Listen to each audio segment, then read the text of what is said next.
বাংলাদেশ ব্যাংকের অর্থ হ্যাক হওয়ার ঘটনায় উচ্চ পর্যায়ের বৈঠক। ফিলিপাইন থেকে উদ্ধার হয়েছে মাত্র $৬৮,০০০।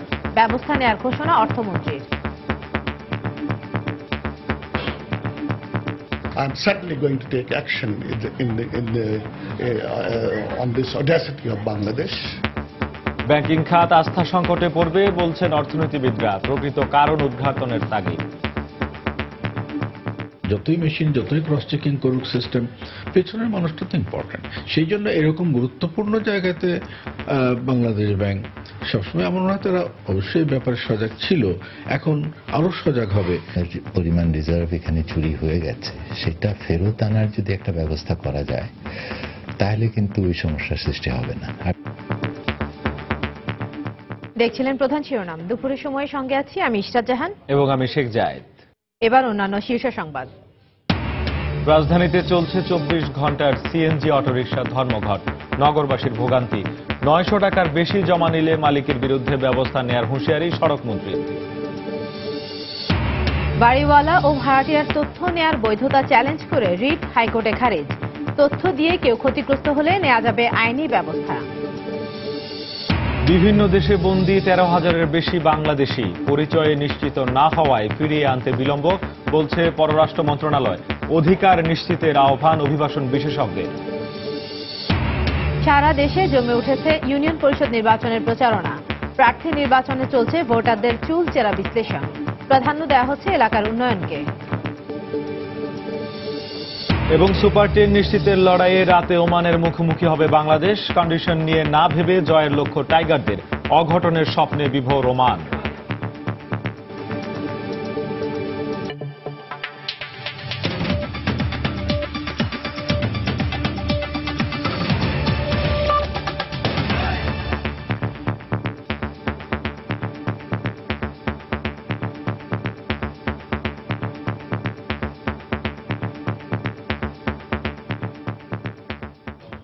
বাংলাদেশ ব্যাংকের হ্যাকড হওয়া অর্থের মধ্যে ফিলিপাইন থেকে উদ্ধার হয়েছে মাত্র $৬৮,০০০। বাকি অর্থ অন্য চ্যানেলে চলে যাওয়ায় ফিরিয়ে আনতে সময় লাগবে বলে জানিয়েছেন আর্থিক প্রতিষ্ঠান বিভাগের সচিব এম আসলাম আলম। সকালে কেন্দ্রীয় ব্যাংক কার্যালয়ে যুক্তরাষ্ট্রের ফেডারেল রিজার্ভ থেকে বাংলাদেশ ব্যাংকের অর্থ হ্যাকড হওয়ার ঘটনার বিষয়ে কেন্দ্রীয় ব্যাংকের 4 ডেপুটি গভর্নরের সঙ্গে বৈঠক করেন তিনি। এ সময় উপস্থিত ছিলেন বিশ্ব ব্যাংকের সাবেক কর্মকর্তা রাকেশ আস্তানা। বৈঠক শেষে সাংবাদিকদের সঙ্গে কথা বলেন আর্থিক প্রতিষ্ঠান বিভাগের সচিব। হ্যাকিং এর মাধ্যমে বাংলাদেশ ব্যাংকের রিজার্ভ থেকে $10 কোটি অর্থ হাতিয়ে নেওয়ার ঘটনা প্রথম প্রকাশ করে ফিলিপাইন ভিত্তিক সংবাদপত্র ইনকোয়ারার। 29 ফেব্রুয়ারি খবরটি প্রকাশের পর বাংলাদেশ সহ আন্তর্জাতিক গণমাধ্যমও বেশ গুরুত্ব পায় এই খবর। প্রাথমিকভাবে গণমাধ্যমগুলোতে বাংলাদেশের কেন্দ্রীয় ব্যাংকের সার্ভার হ্যাক করে এই অর্থ হাতিয়ে নেওয়া হয়েছে বলে উল্লেখ করা হয়। তবে প্রাথমিকভাবে এই ঘটনা ফেডারেল রিজার্ভ ব্যাংকের সার্ভার থেকে হয়েছে উল্লেখ করলেও পরবর্তীতে বিভিন্ন গণমাধ্যমে উঠে আসে বাংলাদেশ ব্যাংকের বিভিন্ন দুর্বলতার কথা। এমনকি কেন্দ্রীয় ব্যাংকের কয়েকজন এই ঘটনার সঙ্গে জড়িত থাকার কথা উঠে আসে বিভিন্ন গণমাধ্যমে। শ্রীলঙ্কা থেকে $20 মিলিয়ন ঠেকানো গেছে এবং ওর মধ্যে $19.93 মিলিয়ন আমরা অলরেডি ফেরত পেয়েছি। বাংলাদেশ ব্যাংকের যে অ্যাকাউন্ট আছে নিউ ইয়র্ক ফেডে, সেখানে অলরেডি জমা হয়েছে। আর ফিলিপাইনের যে মানি লন্ডারিং কর্তৃপক্ষ আছে তারা এই সংশ্লিষ্ট অ্যাকাউন্টগুলো ফ্রিজ করেছে, ওইখান থেকে $৬৮,০০০ ফেরত পাওয়া গেছে। আর বাকি টাকা ফেরত পাওয়া যায়নি। ইয়েতে ফিলিপাইন কর্তৃপক্ষ এটা উদ্যোগ নিচ্ছে। আর আমাদের এখানে বাংলাদেশ ব্যাংক, আমি জানতে পারলাম যে তারা ফরেনসিক এক্সপার্ট করেছে। বাংলাদেশ ব্যাংকের যে সিস্টেমস যেগুলো আছে, পুরো সিস্টেমস তারা এক্সামিন করছে। বাংলাদেশ ব্যাংকের অর্থ চুরির বিষয়ে অর্থ মন্ত্রণালয়কে দেরি করে জানানোর বিষয়ে অসন্তোষ প্রকাশ করে প্রয়োজনীয় ব্যবস্থা নেওয়ার কথা জানিয়েছেন অর্থমন্ত্রী। দুপুরে সচিবালয়ের সাংবাদিকদের তিনি কথা বলেন। তিনি জানান, প্রধানমন্ত্রীর সঙ্গে বাংলাদেশ ব্যাংকের অর্থ চুরির ঘটনার বিষয়ে আলোচনার পর বিকেলে অথবা আগামীকাল আনুষ্ঠানিকভাবে এ বিষয়ে বিস্তারিত জানানো হবে। আমাদের cyber protection program has flaws. It appears, I can't say definitely. There the Bangladesh had the audacity not to inform me to protect the secrecy and their work. I'm certainly going to take action on this audacity of Bangladesh, make a statement either afternoon or tomorrow. Bangladesh ব্যাংকের reserve হ্যাকের ঘটনায় ব্যাংকের প্রযুক্তিগত দিক যারা দেখভাল করেন তাদের নজরদারিতে আনার পরামর্শ দিয়েছেন কেন্দ্রীয় ব্যাংকের সাবেক ডেপুটি গভর্নর খন্দকার ইব্রাহিম খালেদ। অন্যদিকে বিশ্ব ব্যাংকে ঢাকার প্রধান অর্থনীতিবিদ ডক্টর জাহিদ হোসেন মনে করেন দায়ী ব্যক্তিদের শাস্তির আওতায় না আনলে কিংবা এই সমস্যার সমাধান না হলে বিদেশে দেশের ব্যাংকিং খাত আস্থার সংকটে পড়বে। সময় সংবাদকে দেয়া সাক্ষাৎকারে এমন মনোভাব প্রকাশ করেন তারা। রাষ্ট্রকে, বর্তমান সরকারকে একটু হেনস্থা করতে চায়। তারা টাকা বিনিয়োগ করে অনেক কাজে করেছে, আগেও করেছে, এখনো করছে। এবং বাংলাদেশ ব্যাংক কিন্তু একটা রাষ্ট্রীয় গুরুত্বপূর্ণ স্থাপনা। অনেকদিন যাবৎ শুনে আসছি যে রাষ্ট্রীয় গুরুত্বপূর্ণ স্থাপনায় আঘাত হানতে পারে। তো এটা তো একটা আঘাত। ম্যান বিহাইন্ড দ্য মেশিন, যতই ক্রস চেকিং করুক সিস্টেম, পেছনের মানুষটা তো ইম্পর্টেন্ট। সেই জন্য এরকম গুরুত্বপূর্ণ জায়গাতে বাংলাদেশ ব্যাংক সবসময় আমার মনে হয় তারা অবশ্যই ব্যাপারে সজাগ ছিল, এখন আরো সজাগ হবে যে লোকটিকে অত্যন্ত দক্ষতা হলে হবে, দক্ষতা তো থাকতেই হবে, প্লাস নির্ভরতা তার উপরে, তার সততা, এইটা আরো ভালো করে পরীক্ষা করে বা পরীক্ষার যে নিয়ম আছে সেটা করে সেখানে বসানো। পরিমাণ রিজার্ভ এখানে চুরি হয়ে গেছে, সেটা ফেরত আনার যদি একটা ব্যবস্থা করা যায় তাহলে কিন্তু ওই সমস্যার সৃষ্টি হবে না। আর যদি এটা অন্যান্য অনেক, আমরা তো দেখেছি অতীতে অনেক দুর্ঘটনা আমাদের এখানে ঘটেছে, কিন্তু সেটা পরে কোনো একটা সমাধানের পর্যায়ে যায় না, বা ইভেন ইনভেস্টিগেশনটাও পুরোপুরি শেষ হয় না, ওই ঘটনাগুলি হারিয়ে যায়। সেরকম হলে কিন্তু, যেহেতু এটি একটি আর্থিক খাতের সবচেয়ে অ্যাপেক্স ইনস্টিটিউশন হলো কেন্দ্রীয় ব্যাংক, মানে সর্বোচ্চ প্রতিষ্ঠান কেন্দ্রীয় ব্যাংক, সেখানে যদি এই ধরনের ঘটনা ঘটে এবং তার যদি কোনো রকম প্রতিকার না হয় তাহলে কিন্তু সেই আস্থার সমস্যাটা সৃষ্টি হতে পারে। ঢাকা মেট্রোপলিটন পুলিশের বাড়িওয়ালা ও ভাড়াটিয়ার তথ্য নেয়ার বৈধতা চ্যালেঞ্জ করে করা রিট খারিজ করে দিয়েছেন হাইকোর্ট। বিচারপতি মইনুল ইসলাম চৌধুরী ও বিচারপতি ইকবাল কবির লিটনের সমন্বয়ে গঠিত হাইকোর্টের দ্বৈত বেঞ্চ এই আদেশ দেন। আদালত তার আদেশে বলেন, দেশে যে জঙ্গি তৎপরতা রয়েছে তা অস্বীকারের কোনো সুযোগ নেই। জঙ্গি নিয়ন্ত্রণে পুলিশের তথ্য নেয়ার নির্দেশনা আইনসম্মত। গত ৩রা মার্চ তথ্য নেয়ার বৈধতা চ্যালেঞ্জ করে রিটটি করেন হাইকোর্টের আইনজীবী ব্যারিস্টার জ্যোতির্ময় বড়ুয়া। এই আদেশের বিরুদ্ধে আপিল করবে বলে জানিয়েছে বাদীপক্ষ।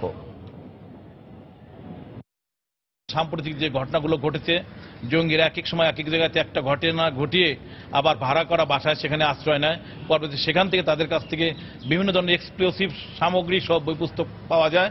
এতে আসলে শান্তি বা জনশৃঙ্খলার নিরাপত্তা বিঘ্নিত হইতেছিল। এই আদেশের মধ্য দিয়ে এই যে চলমান প্রক্রিয়া তথ্য সংগ্রহের, এর কোনো আর বাধা রইল না।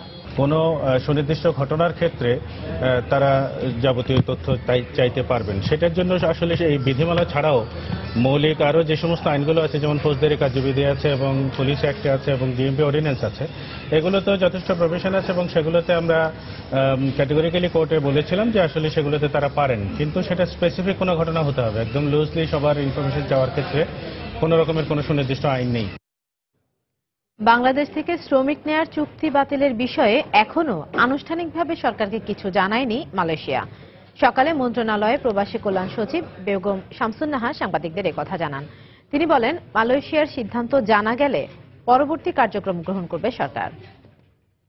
আমাদের দিক থেকে যেমন এমওর কার্যকারিতা, আমাদের যে লোক প্রেরণের যে প্রস্তুতি, সেগুলো আমাদের আছে। এখন তারা অফিসিয়ালি এখন আমাদেরকে কিছুই জানায়নি এই বিষয়টাতে। অফিসিয়ালি তারা আমাদেরকে কোনো কিছু না জানানো পর্যন্ত আমরা আর নতুন কোনো বক্তব্য নাই আমাদের।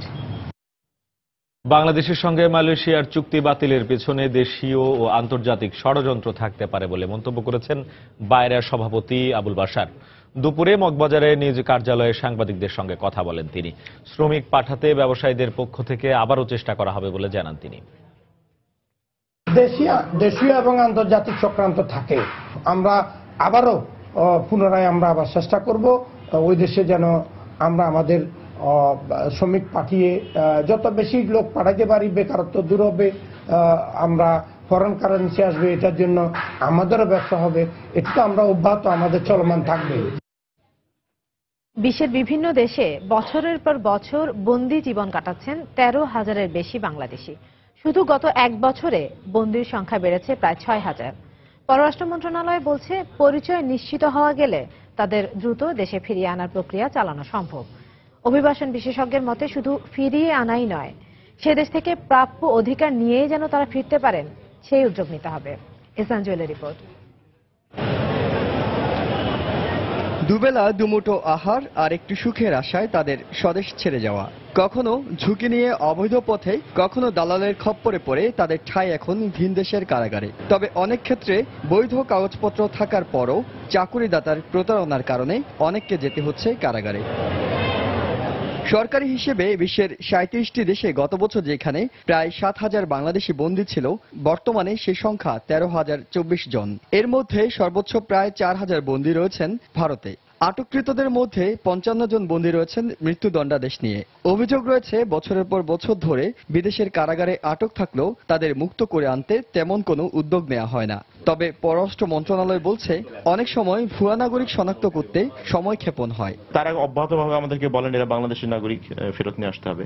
আমরা তাদেরকে যেসব এভিডেন্স দিতে বলি তারা দিতে পারেন না। তখন একটা স্টেলমেট তৈরি হয় একটা লম্বা সময়।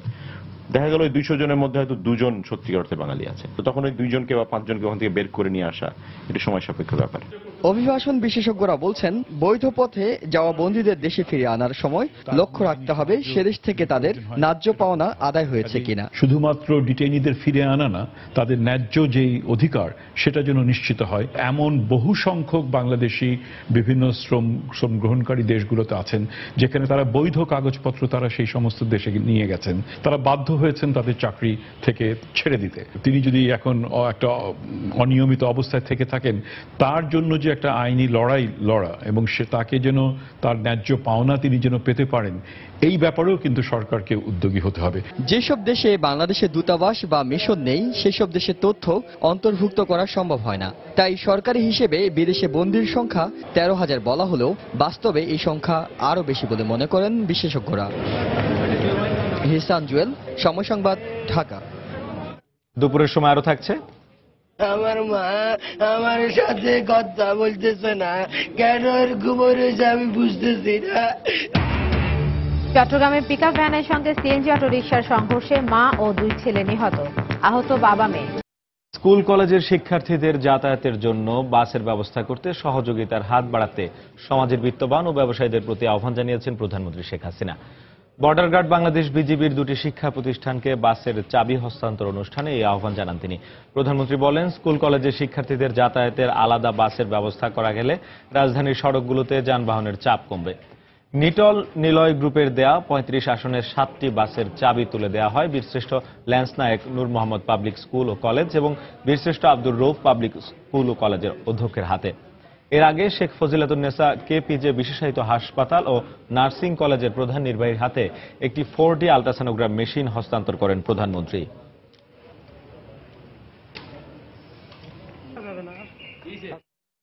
রাজধানীর শাওড়া বাজার থেকে মহাখালী পর্যন্ত চালু হলো নারীদের জন্য বাস সার্ভিস। গতকাল বিএটিএর অভিযান পরিদর্শনের সময় সড়ক পরিবহন মন্ত্রীকে সামনে পেয়ে পাবলিক বাসে উঠতে না পারার অভিযোগ জানায় 10ম শ্রেণীর শিক্ষার্থী শতাব্দী। তাৎক্ষণিকভাবে মন্ত্রী নির্দেশ দিলে সকাল থেকে চালু হলো এই স্পেশাল সার্ভিস। এতে উচ্ছ্বাস প্রকাশ করেছে শহীদ রমিজউদ্দিন ক্যান্টনমেন্ট স্কুলের 10ম শ্রেণীর ছাত্রী শামসুন্নাহার শতাব্দী। 7টার মধ্যে minister, I have a question. এভাবেই দীপ্ত কণ্ঠের কিশোরী মনোযোগ আকর্ষণ করল মন্ত্রীর। মুহূর্তেই প্রশ্ন, নারীদের জন্য আলাদা বাস সার্ভিসের প্রয়োজন রয়েছে কিনা। সড়ক পরিবহন মন্ত্রী এই প্রশ্নের উত্তর না দিয়ে তার কর্মকর্তাদের দিলেন নির্দেশ। বিআরটিসির বাস চেয়ারম্যানকে বলে দেওয়া আছে। রোববার সকাল থেকেই চালু হলো বাস সার্ভিস। শতাব্দীর ভোগান্তির সঙ্গে সঙ্গে এই রুটে চলাচলকারী নারীদের প্রতিদিনকার ভোগান্তির অবসান হলো। এই ঘটনায় উচ্ছ্বাস প্রকাশ করে শতাব্দী সারা দেশে নারীদের জন্য বাস সার্ভিস চালুর দাবি জানিয়েছেন। শুধু শাওড়া থেকে এমএস পর্যন্ত না, সারা বাংলাদেশে যে মেয়েরা আছে, মহিলারা আছে, তাদেরও বাসে উঠতে কষ্ট হয়। আমি চাই মাননীয় মন্ত্রী তিনি যাতে শুধু এই পর্যন্ত না, সারা বাংলাদেশে যাতে বিআরটিসি মহিলা বাস চালু করেন। শতাব্দীর তাৎক্ষণিক বুদ্ধিতে খুশি তার সহপাঠীরা। শতাব্দী গতকালকে যে কাজটা করেছে তাতে আমরা সবাই অনেক খুশি এবং আমরা এদের মধ্যে অনেকেই আমরা অনুপ্রাণিত। প্রতিবাদ করার মনোবলটা থাকে কিন্তু সেটা আমরা কোনো কারণে হারিয়ে ফেলি। কিন্তু কালকে যে ও কাজটা করলো, যে মনের ভাবটা প্রকাশ করলো, এটা আমাদের সবার মধ্যে আসে না। আমরা জানি ও খুবই সাহসী, ওই কাজটা করতে পারবে সেটা আমরা জানতাম, কিন্তু সত্যি যে করে ফেলবে সেটা বুঝতে পারি না। মেয়ের এমন ভূমিকা ভবিষ্যতে অনেক মেয়ের জন্য অনুপ্রেরণা হয়ে থাকবে বলে মনে করেন শতাব্দীর মা। আমি তাকে ছোট থেকে বলছি তুমি সাহসী হবা, মেয়ে হিসেবে জন্মগ্রহণ করছো বলে যে তোমার সাহস না, এটা ভুল কথা। তোমাকে অনেক সাহসী হতে হবে, ছেলেরা যা করতে পারে তুমি তার চেয়ে বেশি করতে পারবে। কর্মব্যস্ত রাজধানীতে ভিড় বাসে হয়তো শতাব্দীকে আর চলতে হবে না, কিন্তু প্রতিদিন তার মতো অনেক নারী পথে ভোগান্তির শিকার হয়। সেই ভোগান্তির অবসান ঘটবে এমনটাই প্রত্যাশা শতাব্দীর। তরিকুল ইসলাম সৌরভ, সময় সংবাদ, ঢাকা। গাড়ি রেকারিং ও জেল জরিমানা বন্ধ সহ 7 দফা দাবিতে রাজধানীতে চলছে সিএনজি অটোরিকশা ড্রাইভার্স ইউনিয়নের ধর্মঘট। ভোর 6টা থেকে শুরু হওয়া 24 ঘন্টার ধর্মঘটে বিপাকে পড়েছেন রাজধানীবাসী। ঢাকার বিভিন্ন রাস্তায় খুব কম সিএনজি অটোরিকশা চলতে দেখা গেছে। যেসব চালক ধর্মঘট মানছেন না তাদের অটোরিকশা বিভিন্ন এলাকায় আটকে দিচ্ছে ড্রাইভার্স ইউনিয়নের চালকরা। আগামীকাল ভোর 6টা পর্যন্ত এই ধর্মঘট চলবে বলে জানিয়েছেন অটোরিকশা ইউনিয়নের নেতারা। ধর্মঘটে দুর্ভোগে পড়েছেন নগরবাসী। মহাখালী থেকে এইখানে ভাড়া 250 টাকা 300 টাকা চায়, তো এই রেট দিয়ে তো সবার আসা সম্ভব না। যে আজকে ধর্মঘটের জন্য নাকি এখানে আজকে কোনো গাড়ি ঘোড়া নাই, সো এরা নাকি বলতেছে পুলিশ ধরে নিতেছে এদের রিক্সা, ইভেন ওদের যে ঠিক করা লাগবে 5-6 হাজার টাকা নাকি লাগবে। সো আজকে দেখা যাচ্ছে এখান থেকে ভাড়া 100 টাকা, 400 200-250 টাকা যাচ্ছে। আমার পায়ে হেঁটে আমি অফিসে যাচ্ছি, আমার সময় লস হচ্ছে। তারা যাও দু একটা পাচ্ছি, তারা যেতে চাচ্ছে না। সিএনজি অটোরিকশার নির্ধারিত জমার অতিরিক্ত আদায় করা হলে মালিকদের বিরুদ্ধে আইনানুগ ব্যবস্থা নেওয়া হবে বলে সতর্ক করে দিয়েছেন সড়ক পরিবহন মন্ত্রী ওবায়দুল কাদের। সকালে সচিবালয়ে এক বৈঠক শেষে তিনি এই হুঁশিয়ারি দেন। মিটারের বাইরে অতিরিক্ত ভাড়া আদায়কারীদের ছাড় দেওয়ার কোনো সুযোগ নেই বলে মন্তব্য করেন তিনি। তারা ঠিকমতো কেনে ভাড়া নেবে, তারপরে ফ্রি স্টাইল চলবে, সেটা আইন সেখানে যেখানে সেখানে পার্কিং করবে, এই ব্যাপারে তো পুলিশের এনফোর্সমেন্টে যেতে হবে জনস্বার্থে। জমার বিষয়টা আমরা স্ট্রিক্টলি আজকেও সিদ্ধান্ত নিচ্ছি যে কোনো অবস্থাতে জমা বেশি নেওয়া যাবে না। যা 900 টাকা নির্ধারিত আছে, এই জমা বাড়ানোর কোনো সুযোগ আমাদের নিয়ম মতো নেই।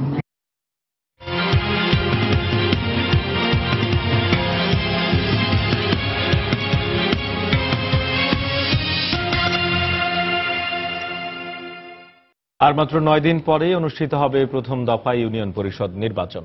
সারা দেশে চলছে প্রার্থীদের বিরামহীন প্রচারণা। প্রার্থী এবং ভোটারদের মাঝে বিরাজ করছে উৎসবমুখর পরিবেশ। নির্বাচনে বিজয়ী হতে ভোটারদের দ্বারে দ্বারে ঘুরছেন প্রার্থীরা, এলাকার উন্নয়নে দিচ্ছেন নানা প্রতিশ্রুতি। নতুন প্রজন্মের ভোটারদের জন্য নতুন নতুন প্রতিশ্রুতি দিচ্ছেন তারা। তবে ভোটাররা বলছেন দলীয় বিবেচনায় নয়, বরং প্রার্থীদের যোগ্যতাকেই প্রাধান্য দেবেন তারা। এলাকার অবকাঠামোগত উন্নয়ন সহ সার্বিক বিষয় বিবেচনায় নিয়ে সঠিক প্রার্থীকেই নির্বাচিত করবেন ভোটাররা।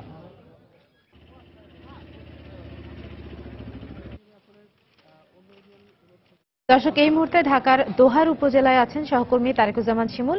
ইউনিয়ন পরিষদ নির্বাচনের প্রচারণার খবর জানতে সরাসরি চলে যাচ্ছি তার কাছে। শিমুল,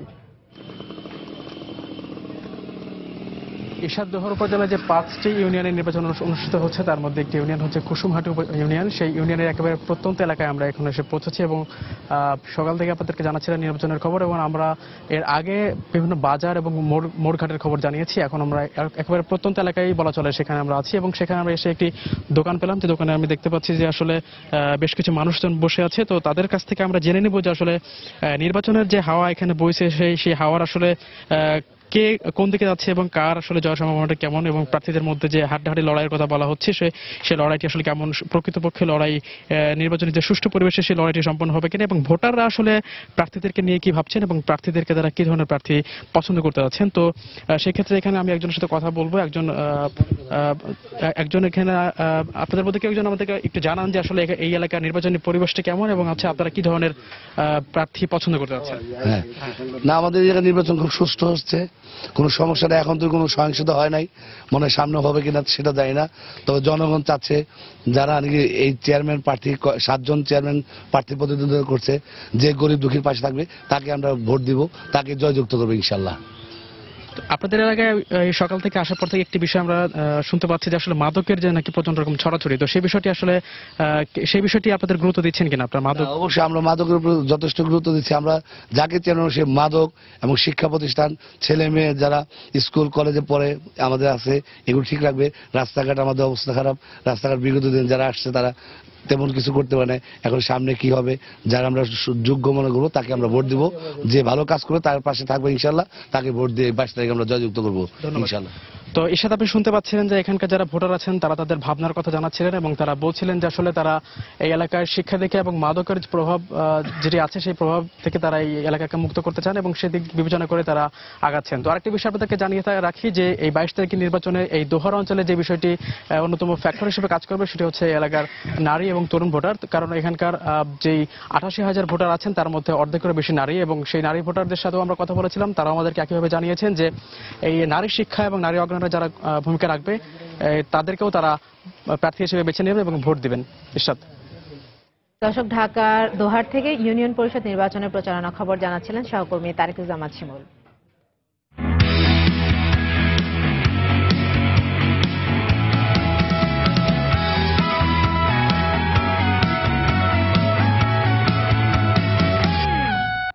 ওয়ার্ল্ড টি20-র খবর। সুপার 10 নিশ্চিত করতে আজ ধর্মশালায় ওমানের মুখোমুখি হবে বাংলাদেশ। প্রতিপক্ষকে হালকাভাবে না নিয়ে নিজেদের স্বাভাবিক খেলাটা খেলেই পরবর্তী পর্বে ওঠার কথা জানিয়েছেন টাইগার বোলিং কোচ হিটস্ট্রিক। আর অঘটনের স্বপ্নে বিভোর ওমান। ভারতের ধর্মশালা থেকে মিজানুর রহমান মিন্টুর তোলা ছবিতে বিস্তারিত জানাচ্ছেন হুমায়ুন কবির রোজ। রাতভর বৃষ্টি আর সকাল থেকে হিমালয়ে জমা বরফ। জানা গেছে হিমাচল প্রদেশে বর্তমান মৌসুমের তুলনায় স্বাভাবিক থেকে অস্বাভাবিকভাবে তাপমাত্রা নেমে গেছে 60 ডিগ্রি সেলসিয়াসের নিচে, যে কারণে অনুশীলনে নামেনি বাংলাদেশ দল। ওমানের আগে বড় প্রতিপক্ষ হয়ে উঠল কি প্রকৃতি, মানতে নারাজ টাইগারদের বোলিং কোচ। পেশাদার দলের কাছে এটা কোনো সমস্যা হবার কথা নয়, কারণ ওমান তো খুব গরমের মধ্যে খেলে অভ্যস্ত, তাই আবহাওয়ার এমন আচরণ দু দলের জন্যই সমান হবে। ধর্মশালার উইকেটে দারুণ পেস ধরছে মুস্তাফিজ, এখনো ফিট না হলেও এ ম্যাচেও 4 পেসার মাঠে নামাবে বাংলাদেশ।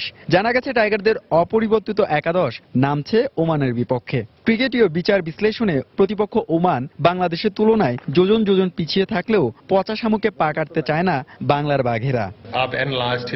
ওমানকে হালকাভাবে নেওয়ার কিছুই নেই, কারণ তারা নিজেদের প্রমাণ করেই এ পর্যন্ত এসেছে। ওমানের সাথে এর আগে খেলা না হলেও তাদের সম্পর্কে বেশ ধারণা পেয়েছি, তাই অন্য সব ম্যাচের মতো আমরা স্বাভাবিক খেলাটা খেলে সুপার 10 নিশ্চিত করতে চাই। অন্যদিকে আইসিসির সহযোগী দেশ ওমান এই প্রথম কোন টেস্ট খেলুড়ে দলের বিপক্ষে এত বড় ম্যাচ খেলতে যাচ্ছে, আর সেই ম্যাচেই রূপকথার জন্ম দিতে চায় মধ্যপ্রাচ্যের দেশটি। নিঃসন্দেহে বাংলাদেশ অনেক ভালো দল, কিন্তু আমরাও দারুণ আত্মবিশ্বাসী, কারণ যেভাবে আমরা প্রস্তুতি নিয়েছি তাতে করে বাংলাদেশকে হারিয়ে ইতিহাস রচনা করতে পারবো। বৃষ্টির কারণে ম্যাচ পরিত্যক্ত হলেও সুপার 10-এ উঠবে বাংলাদেশ ক্রিকেট দল। এই ক্রিকেট দুনিয়ায় অনেকটাই অপরিচিত নাম ওমান। ইতিহাস রচনা করবে নাকি বাংলাদেশ মূল পর্বের আগে আদর্শ প্রস্তুতি সম্পূর্ণ করবে? এই দুই প্রশ্নের সবই কিন্তু উল্টে যেতে পারে বৈরী আবহাওয়ার কারণে। হিমাচল প্রদেশ ক্রিকেট অ্যাসোসিয়েশন থেকে হুমায়ুন কবির রোজ, সময় সংবাদ, ধর্মশালা, ভারত। দর্শক, এই মুহূর্তে ভারতের ধর্মশালা আছেন আমাদের সহকর্মী হুমায়ুন কবির রোজ। সরাসরি চলে যাচ্ছি তার কাছে। রোজ, ধর্মশালার আবহাওয়ার পূর্বাভাস কি বলছে, আর ম্যাচ নিয়ে কোনো শঙ্কা আছে কিনা? আপনার কাছে সবশেষ কি তথ্য আছে? ইরশাদ, ধন্যবাদ আপনাকে। যদি আবহাওয়ার কথা আপনাকে ব্যাখ্যা করি সেক্ষেত্রে আপনাকে বলতে হবে যে যদি বলি এভাবে যে আসলে টি20 ক্রিকেটের যেমন রং বদলায় ক্ষণে ক্ষণে, ঠিক কিন্তু ধর্মশালার এখানকার আবহাওয়া কিন্তু সেরকম ক্ষণে ক্ষণে রং বদলাচ্ছে। এর আগে যখন ঘন্টা দেড় দুয়েক আগে কথা বলছিলাম, সংবাদ সংগ্রহ করার পরে কথা বলছিলাম, তখন কিন্তু সেখানে তাপমাত্রা ছিল 12 ডিগ্রি সেলসিয়াস। আর আমি যেখানে আছি সমুদ্র পৃষ্ঠ থেকে 7000 ফিট উপরে, এখানে কিন্তু 5 ডিগ্রি সেলসিয়াস। কনকনে শীত, আসলে এখানে থাকাটাও দুষ্কর, খুব কষ্টকর। আসলে খুব সহজেই মানে আধা ঘন্টা যদি আপনি বাইরে থাকেন সেক্ষেত্রে মানুষ শীতে আসলে জমে যাবে। একটা বিষয়, এখানে যত উপরে আপনি হেঁটে হেঁটে পাহাড়ের দিকে উঠবেন তখন কিন্তু আপনার একটা শ্বাসকষ্ট বা নিঃশ্বাসে একটা সমস্যা হবে। বিশেষ করে ধর্মশালার বাইরে যারা থাকেন, মানে এই দেশের বাইরে যারা বিশেষ করে থাকেন তাদের কিন্তু একটু শ্বাসকষ্টেরও একটা সমস্যা আছে, যেটা বাংলাদেশের দলের ক্রিকেটারদের সাথেও আমরা অনুশীলনের সময় আলোচনা করেছিলাম। ওনারাও কিন্তু এরকম করে বলেছিল। আমার সহকর্মী মিজানুর রহমান মিন্টুকে বলবো যে আসলে ওই সাইডটা একটু রহস্যময়। আসলে আবহাওয়া এক পাশে আপনি দেখতে পাচ্ছেন যে এক পাশে আলো আছে, সূর্যের আলো দেখা যাচ্ছে, যদিও কিছুক্ষণ আগে এখানে আমরা যেখানে দাঁড়িয়ে আছি, আসলে যেখান থেকে কথা বলছি সেখান থেকে আসলে এই পাশে কিন্তু কিছুক্ষণ আগে মেঘাচ্ছন্ন ছিল এবং 2-4 মিনিট আগে আপনি কিন্তু বৃষ্টি হয়েছিল। ইরশাদ, আরেকটা বিষয় খুবই গুরুত্বপূর্ণ যেটা আবহাওয়ার পূর্বাভাস আমরা জানতে পেরেছি যে কিছুক্ষণ আগে যে আসলে ম্যাচের সময় আসলে ম্যাচ তো বাংলাদেশ সময় 8টার সময় শুরু হবে, এখানকার স্থানীয় সময় 7:30, তখন কিন্তু ভারী বজ্রপাত হতে পারে, এখানে ভারী বৃষ্টি হওয়ার সম্ভাবনা আছে। পাশাপাশি শিলাবৃষ্টির একটা আভাসও দিয়েছেন এখানকার আবহাওয়া অফিস। আরেকটা বিষয় ইশরাত আপনাকে জানিয়ে দিচ্ছি, কিছুক্ষণ আগে কিন্তু আরাফাত সানি হোটেল প্যাভিলিয়নে ঢুকেছেন, সেই ছবি আমাদের কাছে আছে, আমি তাকে দেখেছি যতটুকু আমরা সরেজমিনে। সেটা হচ্ছে যে তার কিন্তু মন খারাপ ছিল, তার সাথে স্পিন কোচ রোহান কালপাগে ছিলেন, আসলে তিনি কথা বলেননি, তবে কিছুক্ষণ আগে ঢুকেছেন। এই বিষয় নিয়ে আমরা ক্রিকেট অপারেশনসের চেয়ারম্যান আকরাম খানের সাথে কথা বলেছি, তিনি কিন্তু আমাদেরকে জানিয়েছেন যে গতকালকে রাতে আরাফাত সানির সাথে তাদের কথা হয়েছে টিম ম্যানেজমেন্টকে। আরাফাত সানি জানিয়েছে যে আসলে তার বোলিং পরীক্ষা সন্তোষজনক, কিন্তু চেহারায় আসলে অতটুকু খুব আশার বাণী দেখা যাচ্ছে না। সবকিছু মিলে ইশরাত, এই ছিল আমার কাছে সর্বশেষ। দর্শক, ভারতের ধর্মশালা থেকে সহকর্মী হুমায়ুন কবির রোজ জানাচ্ছিলেন যে সেখানে ভারী বৃষ্টিপাতের আশঙ্কা রয়েছে। হ্যাকিং এর মাধ্যমে বাংলাদেশ ব্যাংকের অর্থ জালিয়াতির ঘটনা তদন্তে প্রয়োজনে সব ধরনের সহায়তা করবে গোয়েন্দা পুলিশ। ডিএমপির মিডিয়া সেন্টারে এক সংবাদ সম্মেলনে একথা জানান ঢাকা মহানগর পুলিশের অতিরিক্ত কমিশনার মোহাম্মদ মনিরুল ইসলাম। তিনি জানান, এখন পর্যন্ত গোয়েন্দা পুলিশের কোনো সহায়তা চায়নি বাংলাদেশ ব্যাংক। আমরা রেডি আছি, কিন্তু এখন পর্যন্ত বাংলাদেশ ব্যাংকের পক্ষ থেকে ঢাকা মেট্রোপলিটন পুলিশ কিংবা ডিবি কিংবা সিটি কোথাও এখন পর্যন্ত আমাদেরকে আসলে জানানো হয়নি বা আমাদের সহায়তা প্রয়োজন আছে এটি এখন পর্যন্ত তারা আমাদের কাছে কোনো সহায়তা চায়নি। তবে আমরা আমাদের কাছে সহায়তা চাইলে, কারণ এখানে আপনারা জানেন যে এখানে কাজ করতে গেলে অবশ্যই সংশ্লিষ্ট অথরিটির ওখানে অ্যাক্সেস লাগবে, সবকিছু নিয়েই কাজ করতে হবে। তো সেই ক্ষেত্রে আমরা প্রস্তুত রয়েছি, আমাদের সহায়তা চাইলে অবশ্যই আমরা এই তদন্ত কার্যক্রমের সাথে আমরা সম্পৃক্ত হব। দেখছেন দুপুরের সময়। দুরন্ত বাইসাইকেল, উড়ে চলো দুরন্ত গতিতে।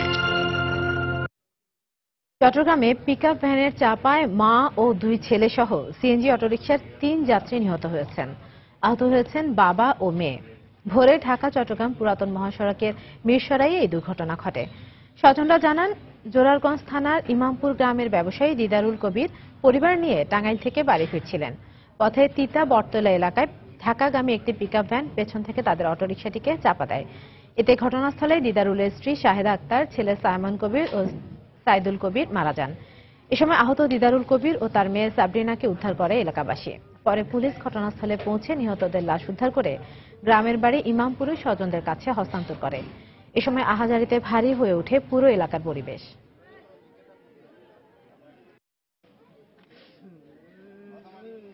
এটা হচ্ছে পুরানো হাইওয়ে, ঠিক আছে। এখন এটা যদি কোনো কিছু না করতে পারে তাহলে অন্তর্পক্ষে 2টা স্পিড ব্রেকার দিলে আমাদের লোকগুলো বাঁচে। আমার সাহেদা অ্যাক্সিডেন্ট হয়েছে, কি কনে ফোন করছে, সাহেদাই ফোন করছে, এখন বুঝি নাই অ্যাক্সিডেন্ট হয়েছে তিতা বট গাছ তলে রে। সামনে থেকে যে পিকআপটা আসছে মিনি পিকআপ, ওই মিনি পিকআপে হেডলাইট জ্বালাইতেছে না।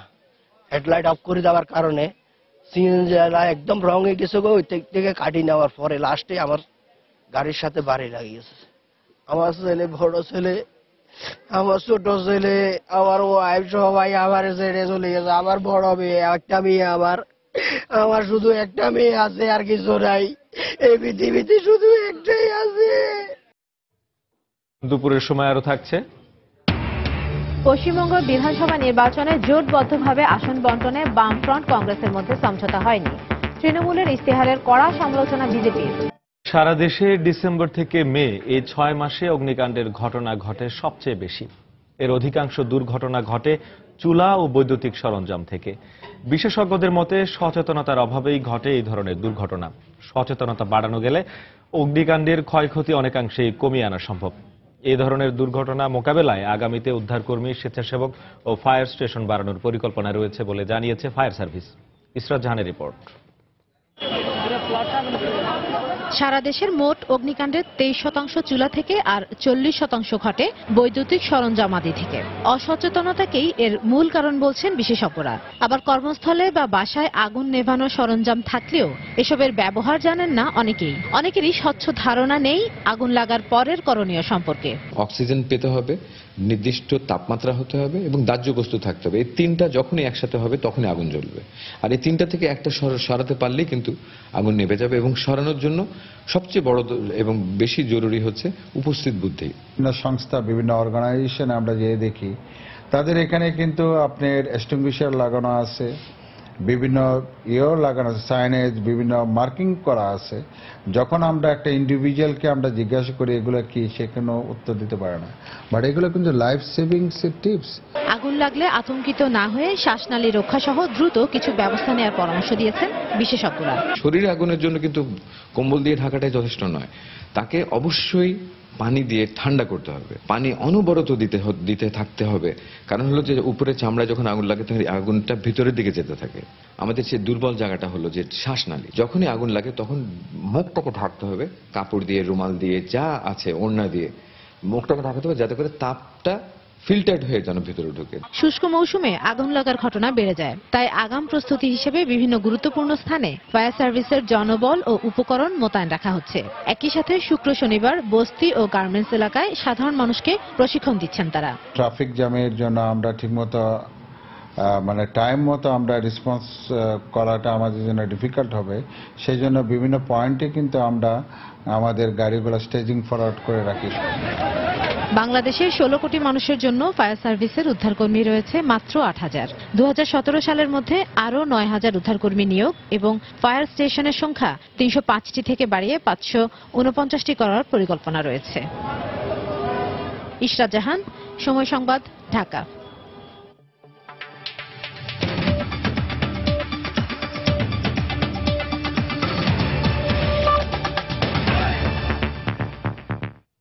পশ্চিমবঙ্গ বিধানসভা নির্বাচনে জোটবদ্ধ অংশগ্রহণের ক্ষেত্রে বামপন্থী দলগুলোর সঙ্গে কংগ্রেসের আসন ভাগাভাগি নিয়ে জটিলতা সৃষ্টি হয়েছে।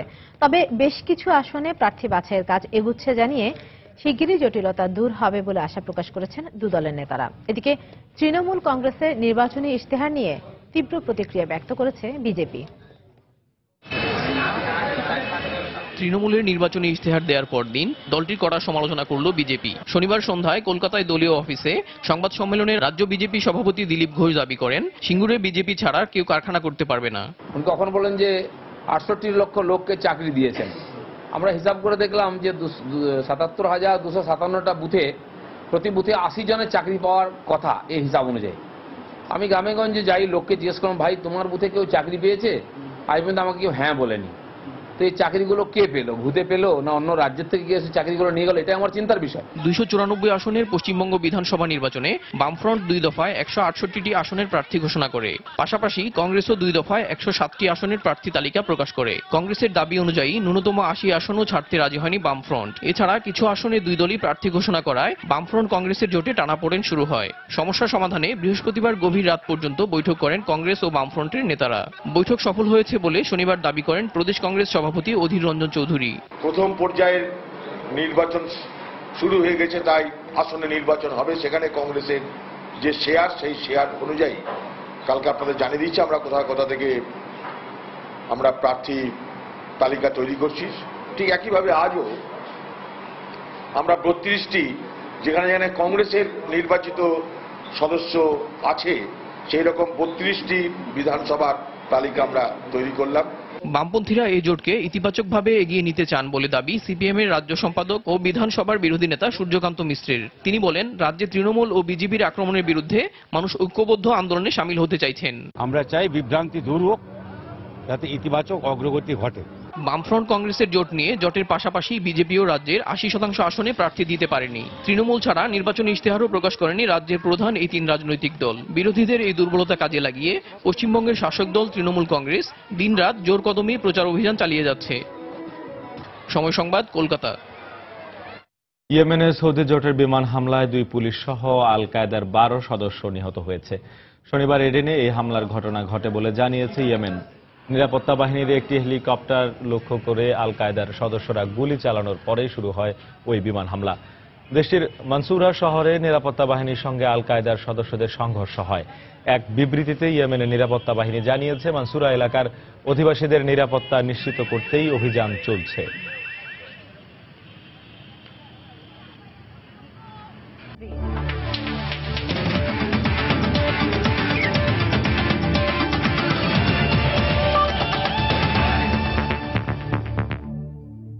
আবারও টি-20 বিশ্ব আসরের খবর।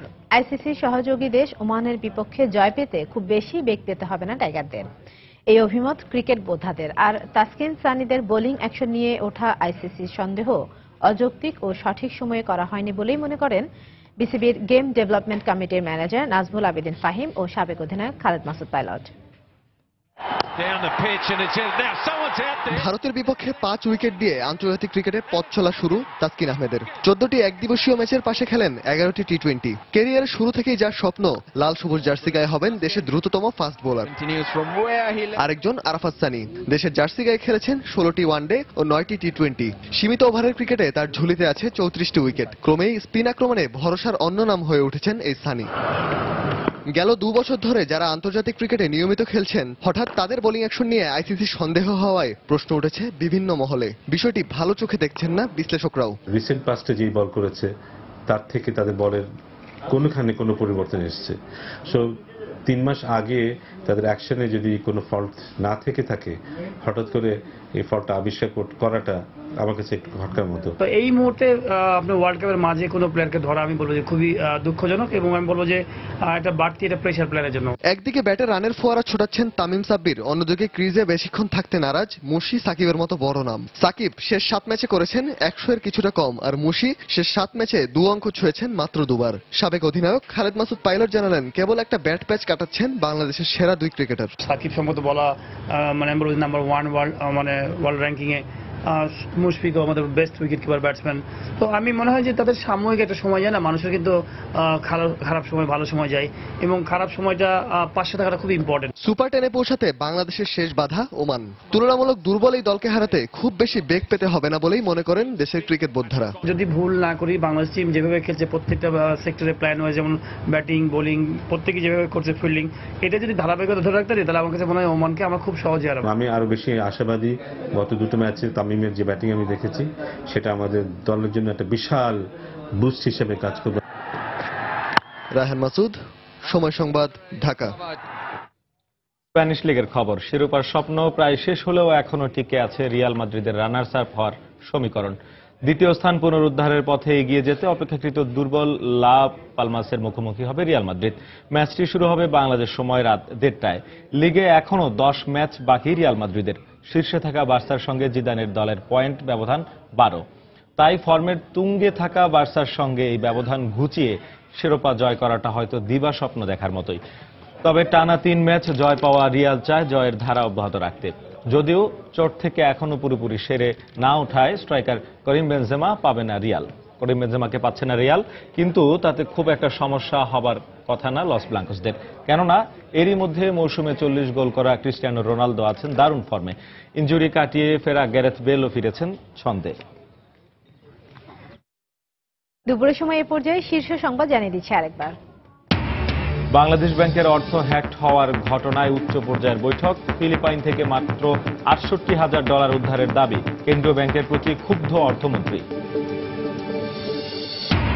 রাজধানীতে চলছে 24 ঘন্টার সিএনজি অটোরিকশা ধর্মঘট। নগরবাসীর ভোগান্তি। 900 টাকার বেশি জমা নিলে মালিকের বিরুদ্ধে ব্যবস্থা নেওয়ার হুঁশিয়ারি সড়কমন্ত্রী। বাড়িওয়ালা ও ভাড়াটিয়ার তথ্য নেয়ার বৈধতা চ্যালেঞ্জ করে রিট হাইকোর্টে খারিজ। তথ্য দিয়ে কেউ ক্ষতিগ্রস্ত হলে নেওয়া যাবে আইনি ব্যবস্থা। বিভিন্ন দেশে বন্দী 13,000-এর বেশি বাংলাদেশি। পরিচয় নিশ্চিত না হওয়ায় ফিরিয়ে আনতে বিলম্ব, বলছে পররাষ্ট্র মন্ত্রণালয়। অধিকার নিশ্চিতের আহ্বান অভিবাসন বিশেষজ্ঞের। এবং সুপার 10 নিশ্চিতের লড়াইয়ে রাতে ওমানের মুখোমুখি হবে বাংলাদেশ। ধর্মশালায় আজও বৃষ্টির পূর্বাভাস, ম্যাচ নিয়ে শঙ্কা।